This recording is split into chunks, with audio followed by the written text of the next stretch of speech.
Hi everyone. I think there's a few of you that I may have met before, but I'm Andy Stamps. So I recently joined Fuse about 5 weeks ago as a learning experience consultant. But my relationship with Fuse goes back much further than that, about almost 5 years ago now, I guess, where I used to work for Avon, who were a client of Fuse. So I implemented Fuse across Avon International and also Avon LATAM, so 53 countries in total. I've now come on board to work with Fuse's existing clients, but also prospective clients, and help them to incorporate Fuse into their organization, but also help them understand and realize the value that Fuse delivers back.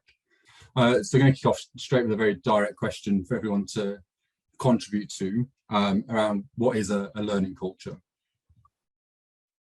Feel free to unmute yourselves, jump in the chat, however.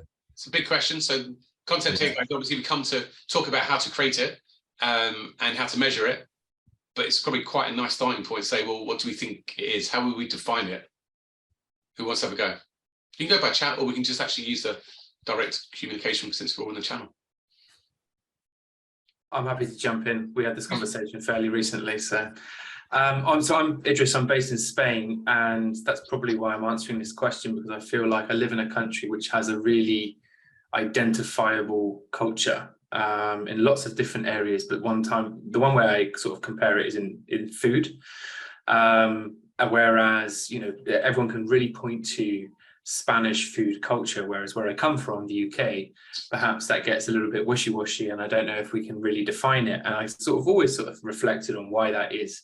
And to me, it becomes a sort of a list of habits and norms in which everyone abides by. And it's not every single person in that organization or that country, but most people do it. So in Spain, most people eat after the sun has gone down. In Spain, most people have a bigger meal for lunch than they do for dinner. In Spain, most people use Spanish ingredients like Mediterranean vegetables to form the content of their meals, whereas in the UK, depending on which household you went to, you'd probably get a different reaction for when they ate, what they ate, which cuisine was their favorite, what ingredients did they use mainly on a night, right? And so that for me is the difference between having a strong culture and potentially a weak culture. And I think you then extend that out to learning. So do you work for an organization where there are habits and norms built into everyone's lives that are aimed at getting better and improving and learning? And can you point to them? Can you say what they are? Well, you know what, at the end of 90% of meetings, most people say 5 minutes for a period of reflection where they talk about what went well and what they could do better next time. If you can do stuff like that, I think you're on the right track to embedding a good learning culture. Thank you. Just I love that, and then pass off to Lawrence next. But yes, to summary, so that I love that, because that feeds into where Andy's going to go, which is the habits you can identify and you can see, which I love. Right, and then we need to talk about what they might be. Lawrence. I'm navigating on this touch panel, so it's hard for me to chat. I mean, echo. I saw a few of the chats pop up. I would just say, on my journey, it's just learning is just part of the things we do at work. That's sort of when you know you've hit the culture. It's not do your work, and then do learning. So it's in systems. It's in sort of the flow of work. It's part of the normal things that we talk about, just as much as having business impact. It's doing performance reviews and doing learning. So I think the challenge is it's always sort of this additional thing that's okay, if we've got time.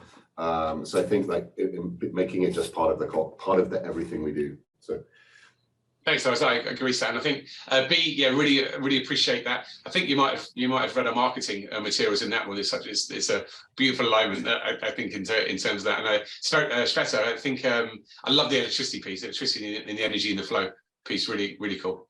Andy, back to you.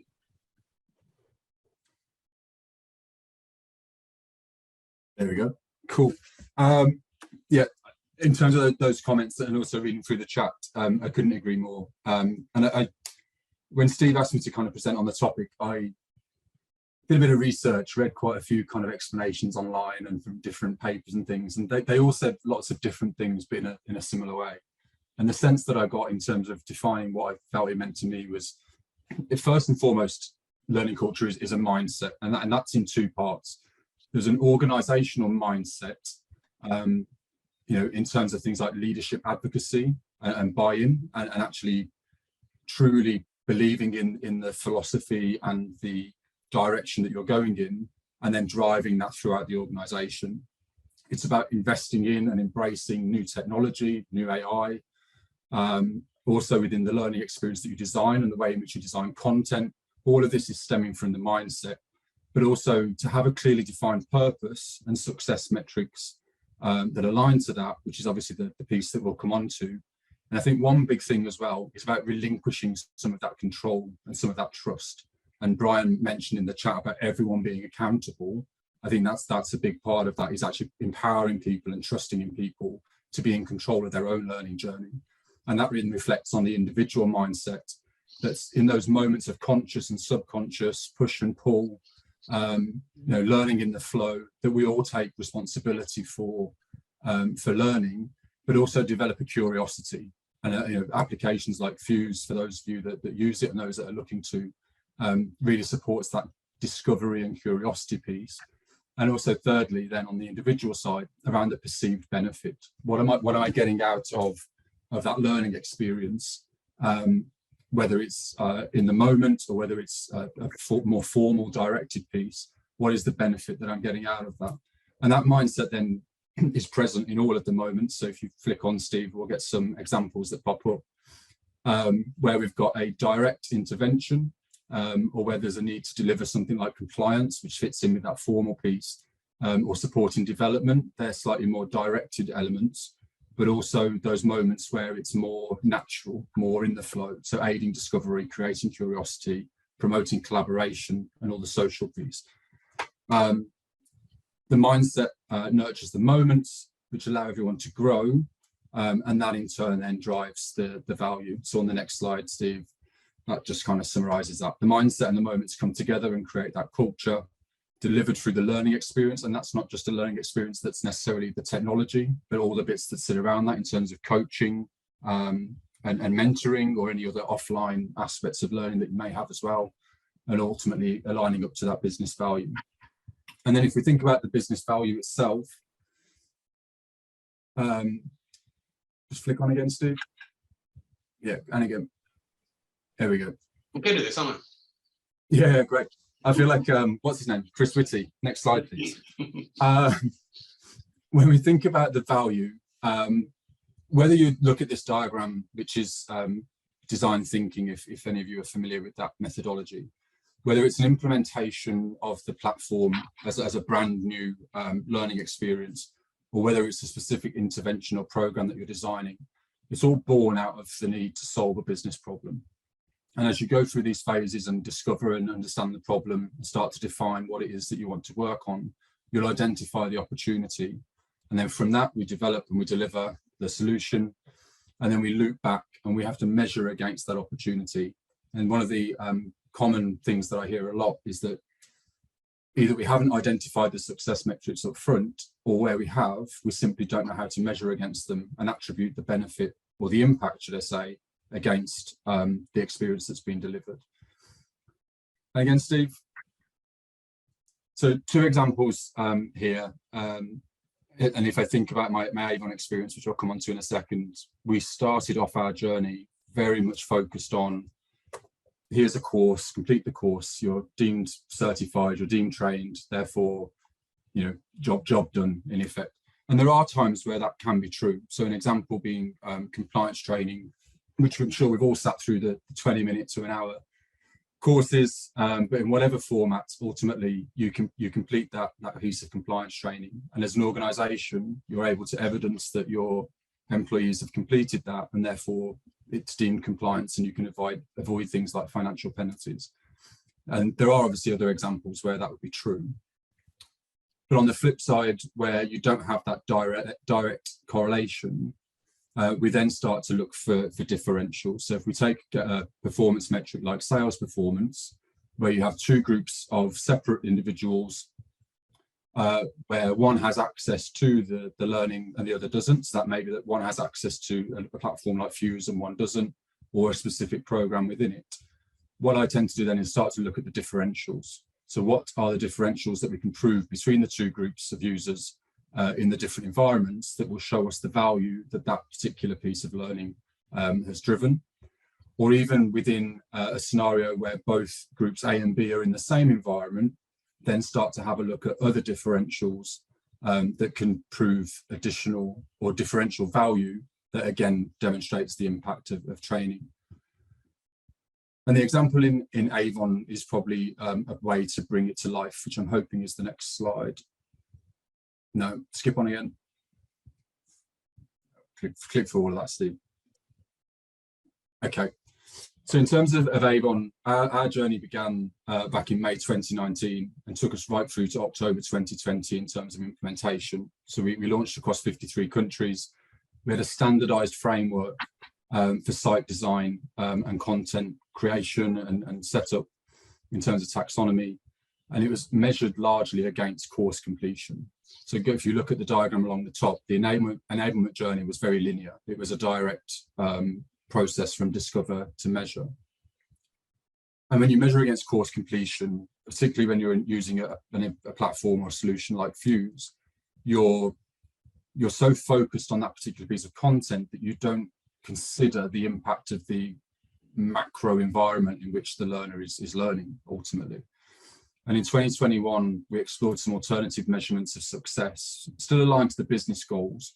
We looked at frequency of engagement was the key metric in the case of Avon, and discovered that those users who engage with higher levels of frequency, regardless of how much content they consume or necessarily what they consume, they demonstrated higher performance across sales and also retention, which were two of the three key metrics that we measured at Avon. And just yesterday, we had a QBR with Avon and went through a lot of their performance for 2022. And through that demonstrated the importance, yet again, of frequent continuous learning. And so we had a really positive QBR, all it aligns to this way of measurement. We didn't once talk about courses in particular. And we've come out of that using the 12 levers of engagement, which was the previous slide. Don't worry about jumping back because it will go through the animation again. Quick one. You can if you want. But all aligns to the 12 levers of engagement that allow us to realize value, but also then demonstrate further value. So utilizing these 12 levers of engagement, we've now created an action plan with Avon, which we're going to take forward. Not using all of these, but using specific ones, all designed to drive continuous ongoing engagement and learning that will align back to that previous piece of research around that being the main driver of an increase in performance. So just maybe just coming out there, so just linking that to Idris's point. So I guess what we've done in Avon is link the habit. So Idris has a habit of learning, and we're measuring that habit. And the way we're measuring that habit is using the same measurement as social media users, so active usage. So we're measuring how often people choose to go back. And just as at some point we become a TikToker or an Instagram user or a habit of a YouTuber or a Fuser, right? So we can measure when you've got that habit, when you're making the choice to go back by yourself on a regular basis.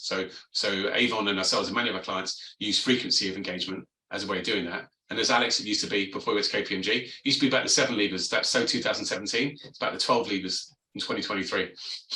Oh, good. I'm all ears. I'm all ears. I've actually got a question, Andy, on that. So Yeah.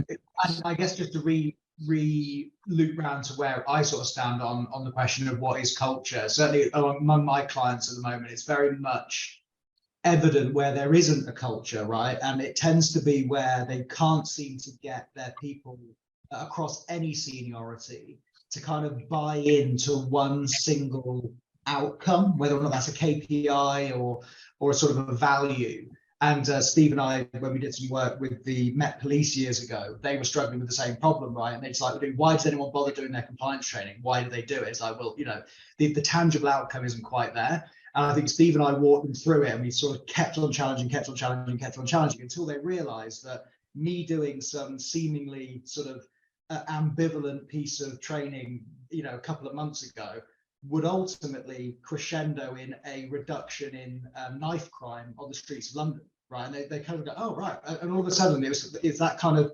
unification around a single principle, albeit through fairly dull means. I appreciate, and obviously, you know, Fuse does some great work to try and make that slightly more engaging.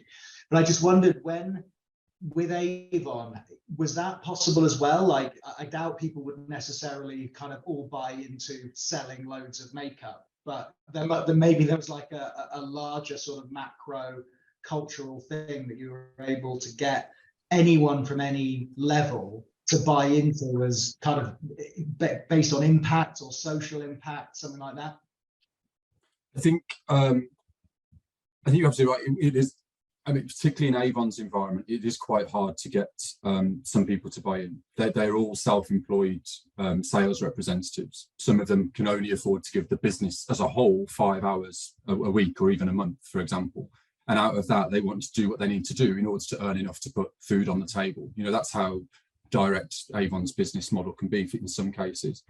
And I think we've maybe came to an acceptance of that and decided, you know, different audiences will have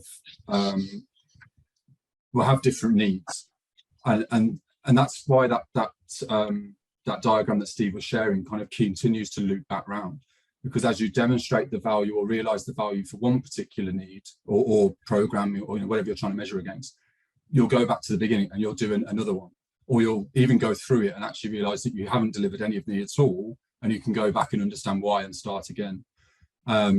I think maybe Andy, just to dive into that as a question and link it to one of the other questions coming through. So one of the questions was, did you see the same result in all? Is a leading question. I know you know the answer. The same impact across all 53 markets. I know the answer is not, so it'd be good for you could explain a little bit about that, and also the specific correlation. There's a question around how did you do, or what was the correlation that you used to create the business metric, or to create the results? Yeah. So in terms of the same results across all the markets, to measure across all 53 is quite difficult, but it wasn't done across just one. So we took markets from a range of different regions. So the UK being for Western Europe, but even went to places like Argentina and had a look at the performance there and compared it to the UK. And whilst the percentages may be different, that the trend and the pattern was the same. And whilst the percentages were different, they were still a lot stronger when we looked at engagement versus consumption. And what was the second part, Steve? Sorry. It was the correlation, the technique for actually proving the result. So proving what was the correlation? What did you match? So for that, we looked at a data set over a given period of time, and then divided that two ways. So in terms of frequency, it was those who engaged with the low level of frequency, mid and high. So that would be, so over the 6 month period, 1 or 2 visits was low, 3 or 4 was mid, and 5 and 6 was high. And then also looking at consumption. So those who consumed on average 5 or less pieces of content within a single visit, and those who consumed more than 5. The percentage difference in sales performance between those who consumed on a low or a high level was single digit figures. The performance differential between the low to mid was 320% sales difference. And if you compared low to high, it was as much as 700% different. Now I know, and this is something that I think we all have to learn to accept. You can never 100% concretely say, in most cases, that learning is the sole driver of that result. But everything that we did indicated that it was certainly a contributor and a strong contributor towards it. And some of the other examples that we've done in terms of looking at reporting is to completely isolate the data set and compare against those that don't even use the environment at all and those that do. And even in those cases, if we take the new representative onboarding program in the UK, there was still almost 100% performance differential in sales between those that had gone through the onboarding program through Fuse versus those that hadn't engaged at all. Yeah, actually, I think there's one slide, I think your slide, just as it's here. I mean, it's quite poignant, I think, when you put it through there, isn't it? This was it's your point, the people that most engaged, these are the ones that at 300%, and then there was even them higher engaged, that was 700% difference in selling. What we tend to see, right, is that, and what we obviously there's a cost benefit, right, of technology and platform, but ultimately it's about, these three things, right? So on a role basis, it's are we helping, as in the case of a current role, and basically what we're saying is if you've got the right habits of learning, then we believe there's a 10 to 30% increase in that role, sales, service, and so forth. So applying learning habits, creation of a learning culture against a role. If you have those habits, have those roles consistently, we've probably got about a dozen case studies now which show that it's between 10 to 30% difference. The second thing is then about the speed to competency. So if in order to get to that green path, if again we're using modern learning design and we're doing all the things we all believe in, what we also see consistently over case studies is we're getting people to that KPI 300% faster. And then the last thing that we see consistently is if you're achieving these two things, people are generally happier. They're happier because they're performing quicker. And if they're performing at a level where they're more confident in their jobs, we see generally a 20% retention rate, which is, I think, exactly what you saw, Andy, and your team, both on the internal and external. Yeah. Any other questions we want to put for Andy, or just for the group, or reflections around this? This is, and we're talking about learning culture on this first half, talking about how what it is. How do we know we've achieved it? We put forward a suggestion of that in terms of a few people talked about the habits. We talked about a way of measuring the habit, and then we talked about the way of correlating that habit then and seeing the difference between people who have that habit, their performance, and others across different roles. So just interested to get some of the group's thoughts or other points. Okay. Well, no, Idris got a hand up there. You just go for it. Yeah, cheers, Steve. I just wondered if you had any thoughts on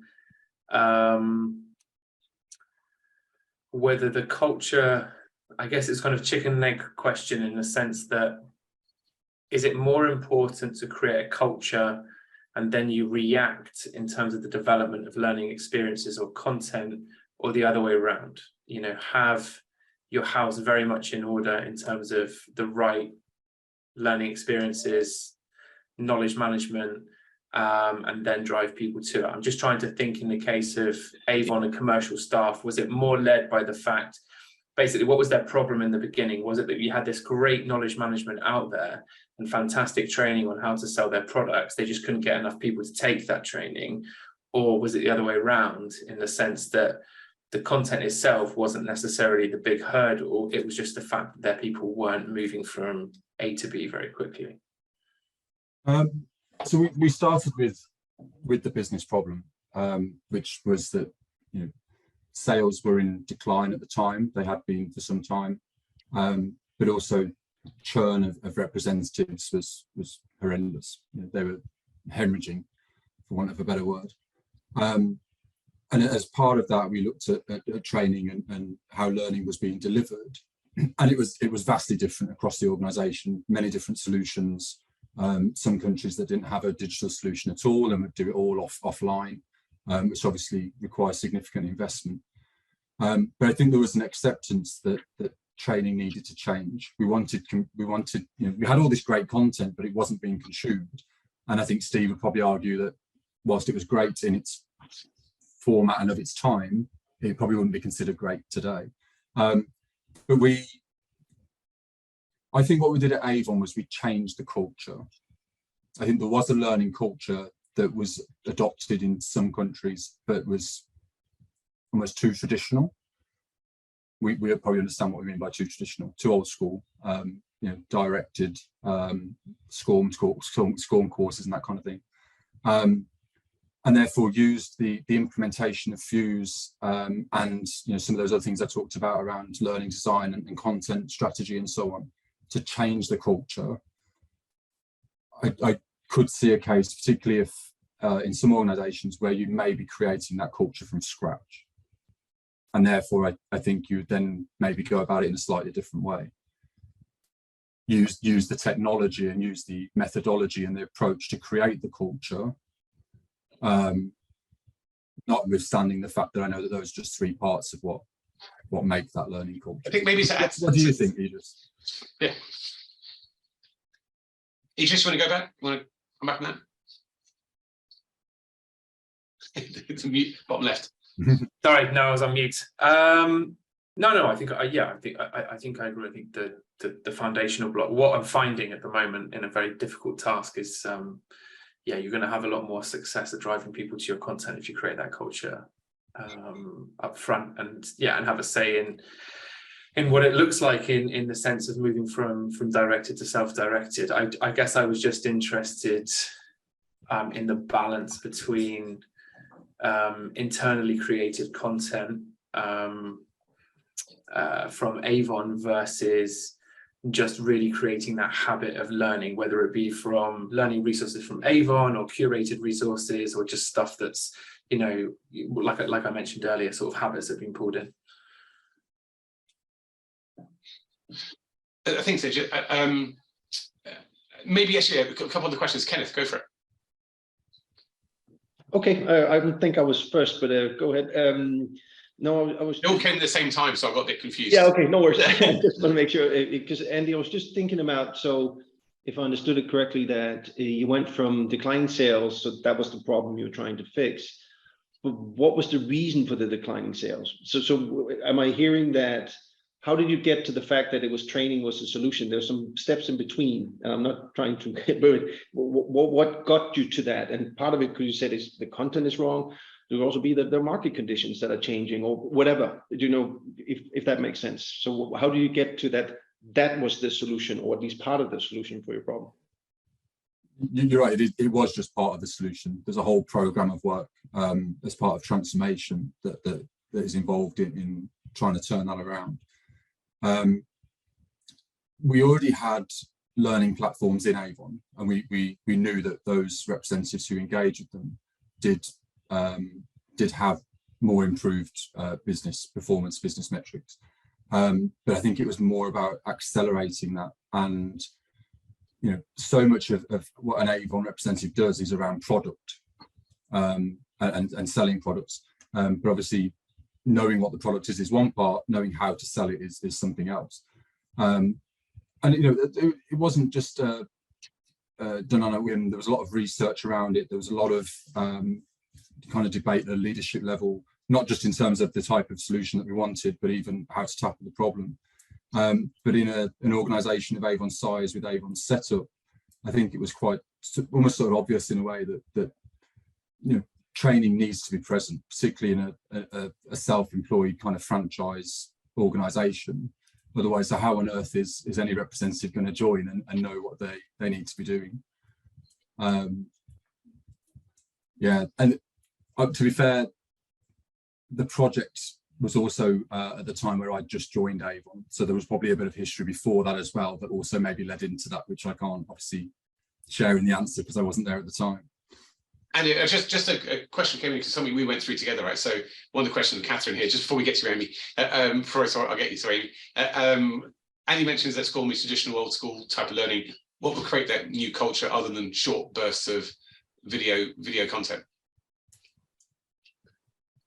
You want me to answer that one as well? Well, okay, let me go, and you can answer it, right? So I think, again, when we looked at this, right, so again, that's, I guess, to some degree why we have 12 levers of engagement, right? So, you know, one of them is just enabling technology, right? So obviously there's a belief that good and great technology is an enabler for it, but it's not enough by itself. So, and one of the things you mentioned there is obviously content strategy. One of the things that I think Andy and I, you know, we looked at, the pilot went brilliantly at Avon, and then we saw at first, actually, some of the first courses that were coming on, their content was just, it was only big and bulky, and we were like, they called with Andy, like panic, right? You know, we've moved away from it. And then absolutely, I think there was more short form content. So people that can get information quickly. Sometimes that might be a guide, might be a one-page PDF.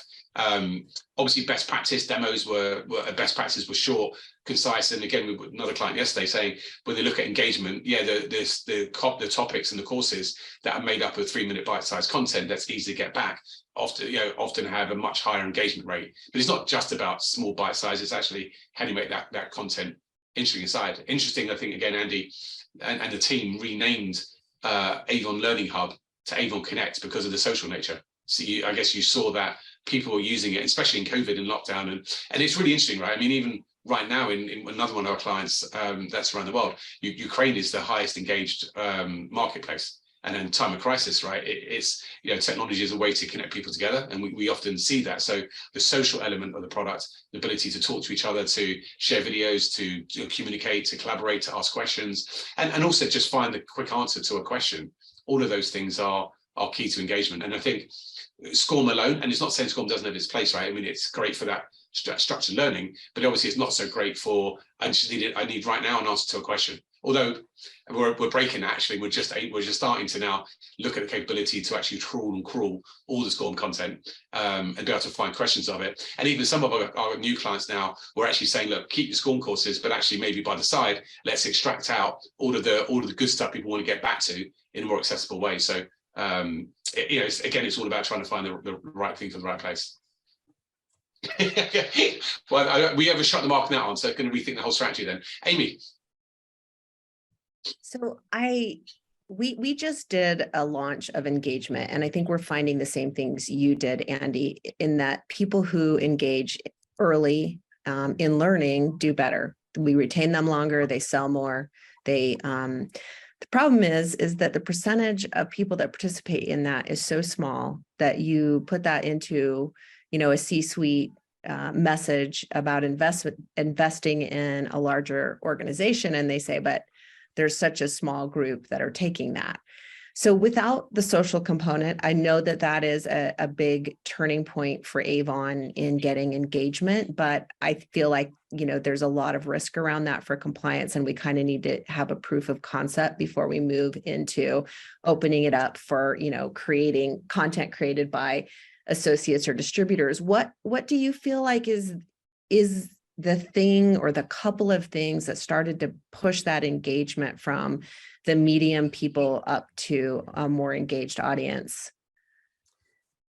I think one of the things that we found with Avon reps, and again, maybe different because of their environment, was that the platform and the experience that had been delivered, it helped with a sense of belonging. So in a role which can be quite isolated, and one thing we haven't talked about is that the time of implementation here literally landed just as we went into lockdown and COVID struck.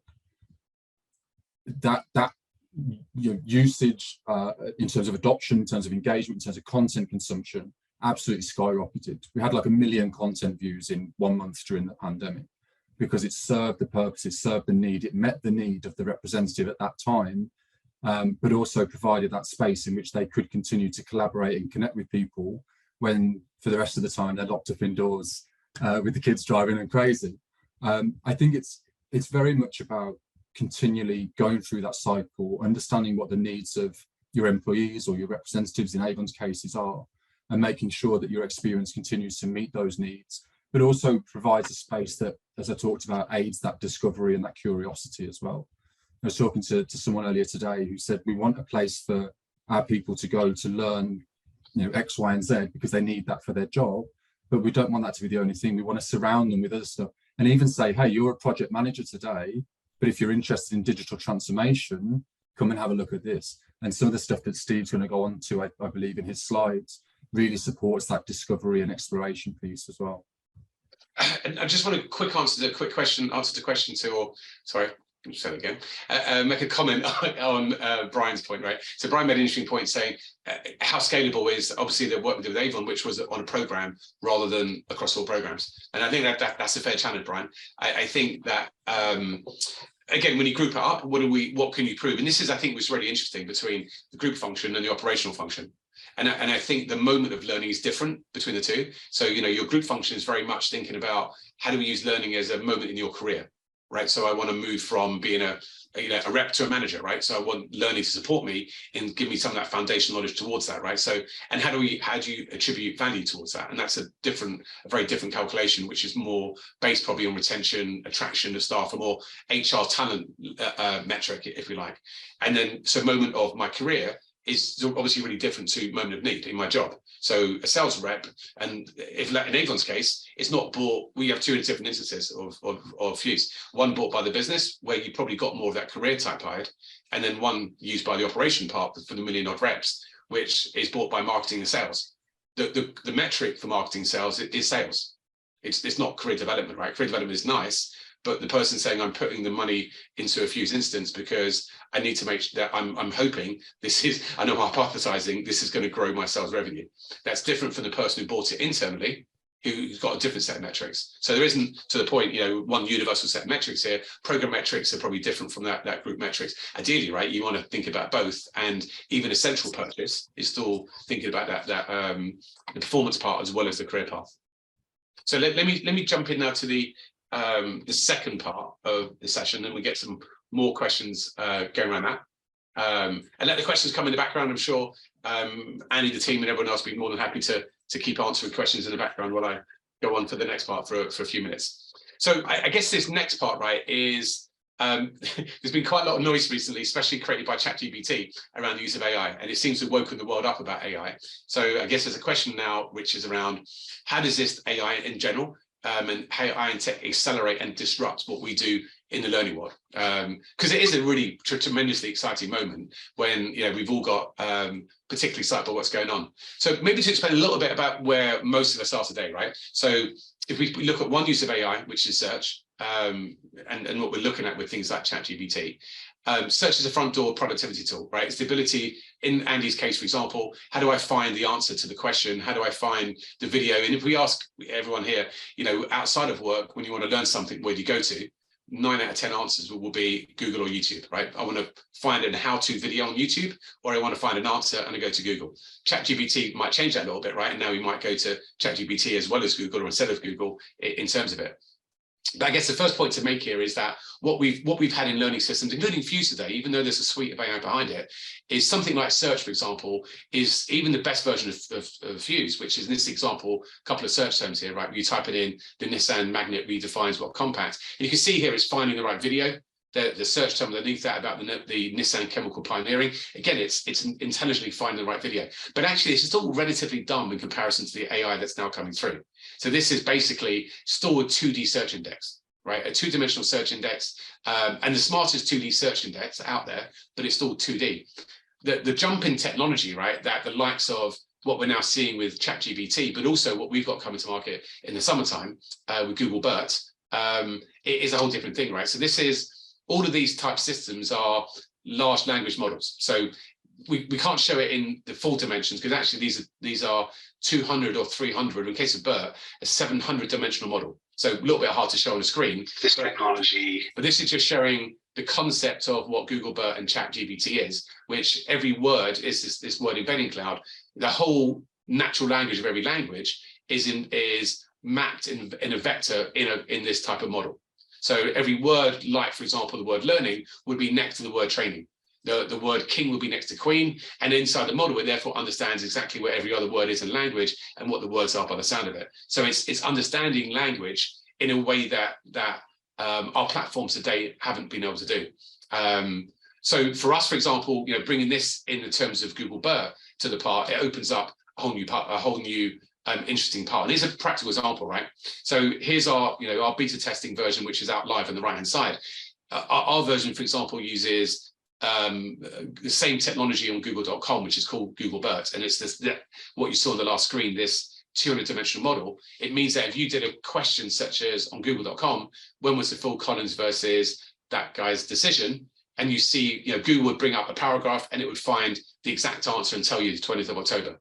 Now, if that document that Google found was in the summertime available in Fuse, a search on Fuse would provide exactly the same answer, because it's using exactly the same technology as Google, and it's using this large language model similar to what ChatGPT and everyone does.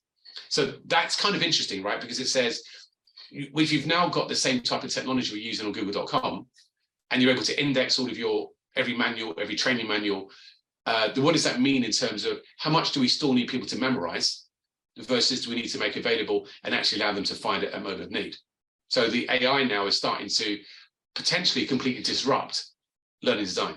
Do I really care what the training manual is called if I can just throw it to the system and it indexes it in 200 dimensions and allow me to ask any question of it? Because in this answer here, it hasn't told, it's got a link to where maybe the document's found, but I don't need to go to the document, so I've got the answer. So just like our phones, we had to used to back in the days, I don't even remembers, probably showing my age here, how we had to remember all the telephone numbers. We don't have that anymore.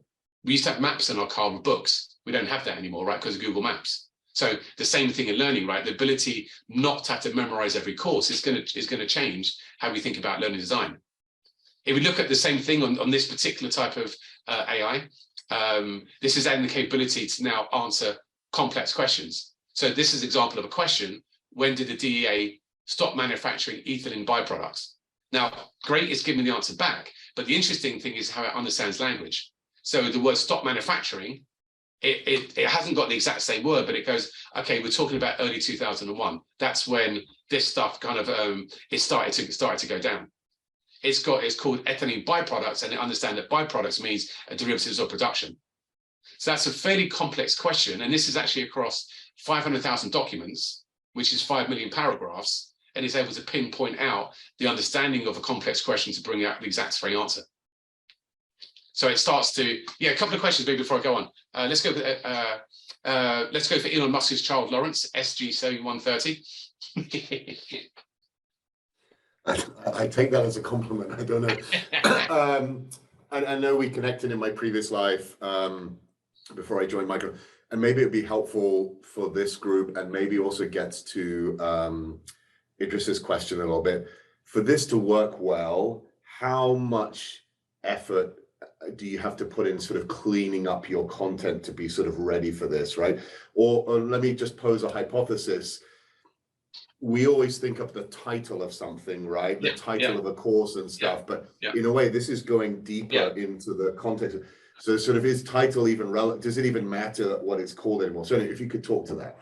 Well, yeah, so not for the answer, but so for the answer, it won't matter, right? Because it's really understanding, you know, so that part, it won't matter, right? But on the, to bring back, if you're looking for a video, right, then it still does matter. So for example, we just did an update that's going live next week, is to add recency and popularity to it, because you still want to find a video on YouTube, right, which is, I don't know, how do I fix my tire, right? Or let's say I want to know about Ukrainian news, but I probably want to do Ukrainian news. I probably don't want to know about something from 5 years ago, and I want intelligently to understand, give me a bunch of suggestions that is relatively popular from relatively recent. So I'm using different algorithms so I need the search part to understand the intent of what you're doing. But to your point though, if I'm putting a bunch of FAQs up there, I don't necessarily I don't need to know what the title of the FAQs is, because I don't expect people to go through an FAQ document. So on those things, the title becomes less relevant or irrelevant. But for your video parts, again, we would weight a whole bunch of parameters to say we would still weight the title as important, but we'd also count, for example, the amount of words. It's not like I doing it, right? But we will count how many words in a document or a transcript to then say the weighting of that. But then also look at things like how popular it is, how recent it is, to then say, we think this is it. But also understanding, are you looking for a video or are you looking for an answer? So yeah, a bunch of stuff there. Amy? Thanks. Yeah, oh, you still got your hand up from last time, I think maybe. That was from last time, okay. So then look at another type of AI. So this is interesting, because obviously up till now we've been focused on AI to do video transcription, and then Google to do the text-to-text translation.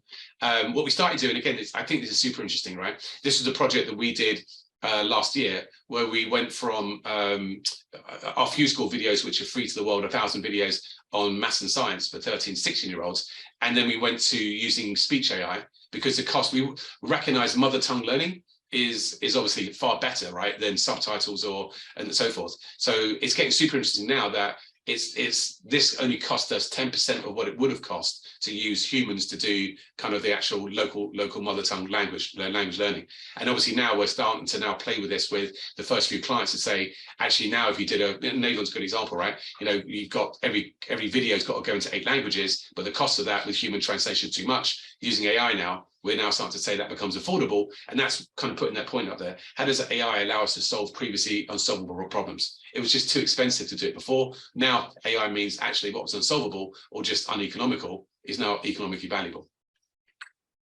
Then we look at, I guess, some of the new stuff that's come through, right? So generative AI, and you know, to make the point, right, ChatGPT is interesting, but there's about 1,000 of these models out there. They just kind of made the big noise.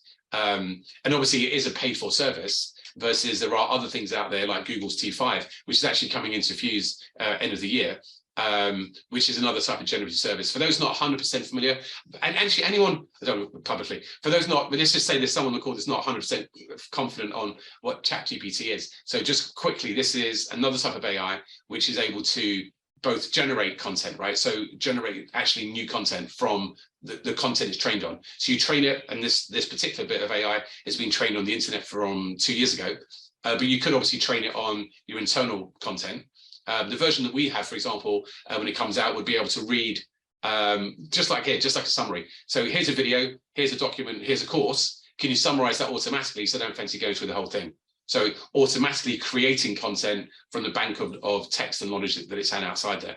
Obviously, I can then ask it, can you now create me 3 review questions? So the technology now to create content from a massive content and to create answers is interesting. Obviously, there are still some challenges out there, right? As in the accuracy of it, because it's a bit like my brother right now. It always gives an answer.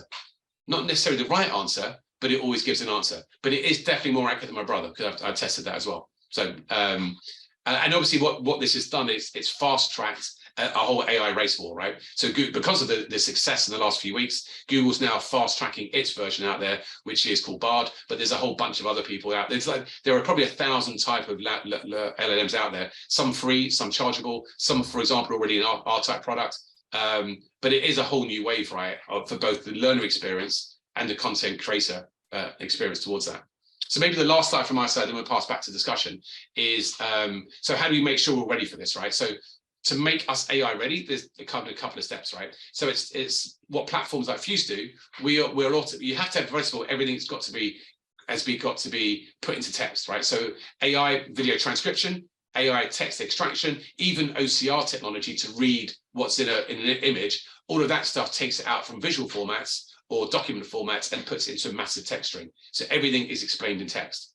Then what these new engines do, like the ones we showed, like the one we have in Google BERT or other ones, is then they take that then 2D text into these 200-dimensional 3D models inside there. And then once you have that part towards it, there is a common interface. This thing called Hugging Face is a common interface to any AI. So of these 1,000 new AI models, you're able to now pick and choose and say, I want to solve the language problem here. I want to solve the generative AI problem here. And literally now the future of our industry is probably going to be pick and mixing, right? Understanding that these 2 bits of AI plus this bit of tech is going to solve an unsolvable problem for it. So it becomes a very interesting future towards that. So maybe the question to you guys. So with that in mind, to what we've gone through, where do you see this type of AI? I guess we think about innovation, we think it in 2 phases, right? One is, where does it help improve what we already do? And 2 is, what problems could be solved that maybe we had parked because they're unsolvable, but maybe now with this technology coming through, they now become solvable. So happy for anyone to have a shot at either of those. So where do we see it improving? Where do we see it disrupting completely and changing how we think about something? Well, I guess you put yourself off mute there. Do you want to show your handsome face as well? All right, yeah, absolutely. I guess there's a. Oh no, he's gone on Dalek, I think. Maybe the video off again, Alex. Sorry about that. You broke the camera. Is everyone else getting the Dalek approach? Yeah. Okay. Yeah, it's going slow. Alex, if you can hear us, you're a Dalek. Okay, maybe someone else in the meantime. Andy, did you come off mute there? Only to acknowledge that Alex was a Dalek. Okay. So other thoughts, guys? Any other thoughts people come in where we can think this type of technology is going to either improve what we do? Sorry, Alex, you were a Dalek, we can't hear us. Either it's going to improve the technology. Alex, you give it the other go. Sorry, go for it. Who's going to go? There was a voice there. I don't know if you can, if I'm still all robotic. Better than that picture. Okay, fine. So I guess to the question is, you would hope that it frees up, I guess it frees up the creatives to be genuinely creative, right? If it's going to take the arduous creation of sort of standard documentation, fine documentation off the hands of the people that generally have to do it, then ideally it means that there is kind of this liberation of labor where kind of the free thinkers can create the next load of feeding the hopper, right? Because we don't want to rely on it to be, we don't want to rely on it for the thinking, right? You just want to rely on it for the application. And I suppose that's where it worries me at the same point is that there is kind of a death of creativity, right? Because it's just so easy to ask ChatGPT, write my 4th book for me. And actually the death of free thinking is easy to give up, right? When it can write it so clearly. So I think there needs to be a definite process put in place to make sure that it's a liberator and not just kind of this social arbiter that just underscores everything. Like, I think realistically, though, it's going to be both, right? You know, I mean, let's be honest, my kids are going to use it to pass their exams. I mean, and good luck to the teachers, right, who are going to try to beat the creativity with the AI tools at their fingertips, right? So I think that's the part. I think the second part is, you know, no doubt it can free up our time. What we do with that time, we might just load in more Zoom meetings and we get no benefit, right? Or we could get 2 hours free to add to that creativity. I do think that, to your point, right, there's probably going to be a role that isn't the AI feeder, the person whose job it is to go around the company, capture best practice, that then the AI is going to be trained from to give answers. So I would think for Amy's role and you know, Andy's enablement before, that, you know, you absolutely could have the AI sales coach. You know, you train it from the people in the business, the best salespeople. So in essence, you're saying, well, ask Andy any question, or the best HR coach. When they're not around, you're able to ask the best people in the company, the collective intelligence of the company. What would you do? Lawrence? Oh, sorry, there's a good question coming in. Sorry, you're going to go, Amy. You go for it.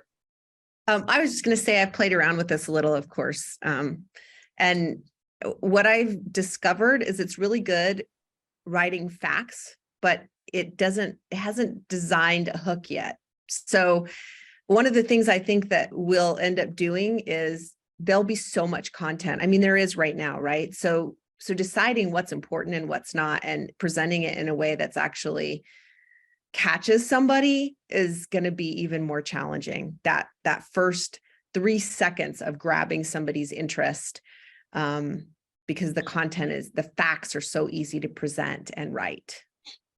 Yeah, and I'll just go back and quickly then go to Lawrence. Again, there's lots of different applications, right? And it's finding the right ones that fit, and especially our part, right? But I can imagine for Fuse School, right? I can definitely see an AI teacher, right, for Fuse School. I mean, if a kid is, as we created the videos for it, right? Then if a kid's going through and learning for it, and, you know, at school, my kid got told off the other day for asking a question. Yes, but no one asking me a question. Why can't I ask a question? We shouldn't stop a kid from asking a question at any time, but the ability to have, when you know, democratizing learning, and that kid to be able to learn the video, stop, ask a question inside of it. So I think every formal course will probably have something like ChatGPT next to it, embedded into it, which is clarification to help you with a bit more understanding, right? So, but again, it may not be the way that everyone's thinking about it right now. I mean, my biggest application of it right now is writing bedtime stories to my kids with, you know, that's the, you know, when I'm absolutely knackered at 11 o'clock, I've got no creativity left, right? That's the part we go, give me a story. Daddy's the Avenger. The person we don't like is Thor, and away we go. Sorry, Lawrence, go for it. Screen, I can only do one thing at a time on the touchscreen. I think I sort of think about this. I'm doing fascinating stuff with ChatGPT. I got it to write a poem for my kid's birthday in a Harry Potter theme the other day. Anyway, I also tested it of writing a 10-year talent strategy as well, just to see what it would do. So anyway, Shweta, I know you're on the call. I didn't use that. But anyway, but no, in all seriousness, I think I sort of think about learning experience and how can the learning experience benefit, and how can sort of it help with the scalability. So scalability, we're adding more and more content into the ecosystem at every company. Let's get LinkedIn Learning, let's get this, let's get Coursera. From a learner perspective, they go, oh my gosh, now instead of having 10,000 things to search for, I have 300,000 things to search for. And then I think, you know, that's obviously not scalable. You can't throw enough humans at that to sort of curate that as a librarian in the traditional sense. And then also, we should all be driving towards less and less platforms, less and less UI surfaces for people, because they get confused. So we're talking here about, you have 5 seconds for someone to find something. They're not going to go say, I couldn't find it here, now let me go to 30 different platforms to find it. So if you're going to bring things into one place, you sort of need to think about, well, actually, you can't do this without AI. And then if you also think about learning is no longer just a traditional course, if you're talking about bringing in documentation and reports and papers, you start throwing that in. Now you have a million things to search for. So it's almost like you actually can't do it without AI. So anyway, that's sort of the way I think about it. I think that's right, right? And I think there's a minimum of 3 layers now. Well, I want to do. I don't want to have to think: is it on Coursera, LinkedIn, Fuse, or somewhere else? So that's the first layer. Then I've got to think about: is it a course, which is that's the second layer. Is it the video, the file, or the asset, the third layer? And then I've got I just want to know: do I go left or right? Right. So you've got 4 layers across potentially, a million different objects to go to. So yeah, that's a challenge. Well, and accuracy too, like we're always constantly, everything we produce is, we have to manage it, make sure that it's still accurate, that it's still relevant. I mean, it's almost so much information that you have no idea how to control any of that. Well, and that's getting the word accurate. I think that's absolutely key, right? I mean, you look at last week, I mean, Google had 100 billion wiped off its thing for not being accurate. That's a pretty expensive pain for missing the accuracy upon that side, right? So I think what we're all want, right? And this is, I think, where maybe some of the technologies like ChatGPT aren't quite there for that particular need case, right? For content creation, I think that is probably already there. But for accuracy, right? I think if companies put it out there at speed now, this is probably going to be there are other, like, I would trust more in Google BERT, the stuff that's using google.com, to find an accurate answer, because I know the percentage, because the way that we rank it, right, is you're ranking what's the chance, what's the percentage I think is the right answer. And I think the problem with the conversational AIs is less about accuracy and it's more about that conversation, right? So, and they both have a place. And for all of us, is working out when is one that place. So I think the conversational bit is great for when I'm doing my formal course. If I'm in the moment of need, I probably just want the quickest, most accurate answer, and that's going to create trust to go back to that thing regularly. I would just add, like, I'm on board. Like, the flip side of that is, unfortunately, the world we're in, you get like one chance for someone to trust your platform. Yeah. And then they go, I just searched for this. The top 3 suggestions aren't what I want. I'm never coming back. And then that's another problem that you're creating sort of in the ecosystem, is like, well, where do they go now? They're not coming to my curated portal that I've invested 2 years in building. So Yeah. And the answer is most of the people today are still going google.com as their primary place to search for learning at work. Cool, guys. I think we're getting to the end of the ads. Anybody want to ask any question of anyone else, or put any thoughts forward before we start to close up? Okay, well, from my side, guys, I really appreciate your brain, really appreciate the contribution. These things are always massively interesting, both to hear the questions and to hear people put their opinions forward. So thank you so much, guys. And if all good, we'll hopefully send you on the next one.